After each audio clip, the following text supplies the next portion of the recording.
Hi all, இன்னைக்கான ஹெல்த்தியரான recipe என்னென்னா rolled oats upma with vegetables and paneer. இந்த ரெசிபி பார்க்குறதுக்கு நம்ம சேனல் ஃபஸ்ட் டைம் பார்த்துட்ருக்கீங்கன்னா மறக்காமல் சப்ஸ்கிரைப் பண்ணிகிட்டே பாருங்கள். அப்போ தான் நாங்கள் போடுற வீடியோ நோட்டிஃபிகேஷன் உடனே வந்து உங்களுக்கு சேரும். இந்த ரோல்டு ஓட்ஸ் வந்து பர்டிகுலராக சுகர் பேஷண்ட்ஸ், ஹார்ட் பேஷண்ட்ஸுக்கு ரொம்ப நல்லது. வெயிட் லாஸில் இருக்கிறவங்களுக்கு ரொம்ப நல்லது. மார்னிங் பிரேக்ஃபாஸ்ட்டாக நீங்கள் எடுத்துக்கிட்டீங்க அப்படின்னா ரொம்ப ஃபுல்ஃபில்லிங்காக வந்து இருக்கும். நான் யூஸ் பண்ணியிருக்கிறது பார்த்திங்கன்னா ஜம்போ ரோல்ட் ஓட்ஸ். இது வந்து அமேசான்லேருந்து வாங்கியிருக்கேன். இது வந்து 3rd டைம் நான் அதை வாங்குகிறேன். இதோட டேஸ்ட் எனக்கு ரொம்ப பிடிச்சிருக்கு, ரொம்ப நல்லா இருக்குது. இது கூட பார்த்திங்கன்னா கேப்சிகம் வந்து கட் பண்ணி வச்சுருக்கிறேன். டைஸ்டு பன்னீர் அமுல்லேருந்து எடுத்திருக்கேன்.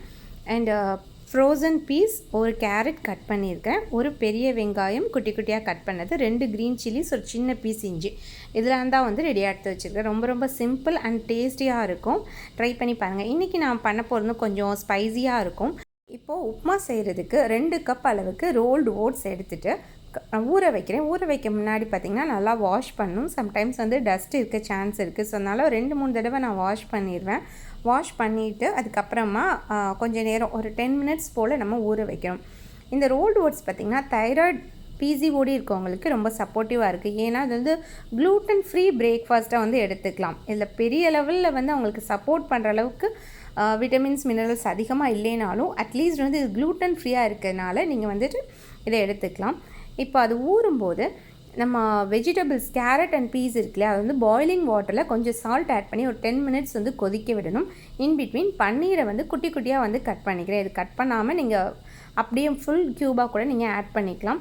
நான் வந்து கட் பண்ணி ஆட் பண்ணிக்கிறேன். அப்புறமா ரோல்டு ஓட்ஸ் வந்து ஊறிடுச்சு. ஒரு 10 மினிட்ஸில் நல்லா பிழிஞ்சு நம்ம எடுத்து வச்சிடணும். வெஜிடபிள்ஸுமே வந்து ஒரு 10 மினிட்ஸ் நல்லா பாயில் ஆகிடுச்சு. இப்போது நம்ம ஒரு பேனில் ஆயில் ஹீட் பண்ணதுக்கப்புறமா 1 ஸ்பூன் அளவுக்கு ஜீரகம் போடணும். கடுகு, உளுந்த பருப்பு இதில் வந்து தேவையில்லை. அப்புறம் நம்ம கட் பண்ணியிருக்கிற பட்டாணி, கேரட், கேப்சிகம் எல்லாத்தையுமே வந்துட்டு சால்ட் ஆட் பண்ணி கொஞ்சம் நல்லா வதக்கணும்.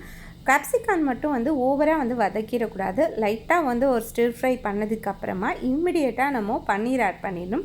அதுக்கப்புறமா கொஞ்சம் நேரம் தான் பன்னீரையுமே வதக்கணும். ஏன்னா எப்படி நம்ம ஓட்ஸ் போட்டதுக்கப்புறம் இன்னும் கொஞ்சம் நேரம் குக் பண்ணிட்டு தான் இருப்போம். ஸோ லைட்டாக வதக்குனதுக்கப்புறமே ஓட்ஸையும் ஆட் பண்ணி ஓட்ஸுக்கு தேவையான அளவுக்கு சால்ட்டையும் ஆட் பண்ணிடலாம். இப்போ நம்ம இதை நல்லா ஃபுல்லாக மிக்ஸ் ஆகிற மாதிரி கிளறி விடணும். நல்லா மிக்ஸ் ஆனதுக்கப்புறமா உங்களுக்கு ஸ்பைஸியாக வேணும் அப்படின்னா சில்லி பவுட்ரு வந்து ஆட் பண்ணுங்கள் 1 ஸ்பூன். அப்படி இல்லைன்னா நீங்கள் பெப்பர் மட்டும் ஒரு 1/2 ஸ்பூன் மட்டும் ஆட் பண்ணுங்கள் போதும். நான் ஸ்பைஸியாக பண்ணுறதுனால 1 ஸ்பூன் பார்த்திங்கன்னா சில்லி பவுட்ரு ஆட் பண்ணியிருக்கேன். கூடவே ஒரு 2-3 ஸ்பூன்ஸ் குட்டி ஸ்பூனில் வந்து பெப்பர் பவுடருமே வந்து ஆட் பண்ணியிருக்கேன். இது வந்து கொஞ்சம் ஸ்பைஸியாக இருக்கும். அண்ட் இப்போ நமக்கு வந்து ரெடியாக போகுது.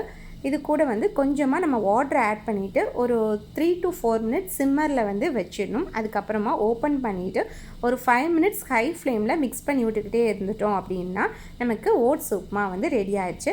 இந்த ரெசிபி பிடிச்சிருந்தா கண்டிப்பாக நம்ம சேனலை லைக் பண்ணி, ஷேர் பண்ணி, சப்ஸ்கிரைப் பண்ணுங்கள். இந்த ரெசிபி ட்ரை பண்ணிங்க அப்படின்னா எப்படி இருந்துச்சுன்னு கண்டிப்பாக கமெண்ட்ஸ் பண்ணுங்கள். ஓகே ஃப்ரெண்ட்ஸ், இன்னொரு இன்ட்ரெஸ்டிங்கான வீடியோவில் வந்து உங்களை சந்திக்கிறேன். அண்ட் எப்போவுமே நம்ம சொல்கிற மாதிரி நம்மக்கிட்ட எல்லா பாரம்பரிய அரிசி வகைகளும் மொத்தமாகவும் சில்லறையாகவும் கிடைக்கும். ஆர்கானிக்கான அரிசிகள் வேணும்னா கண்டிப்பாக வாட்ஸ்அப் பண்ணுங்கள். தேங்க்யூ.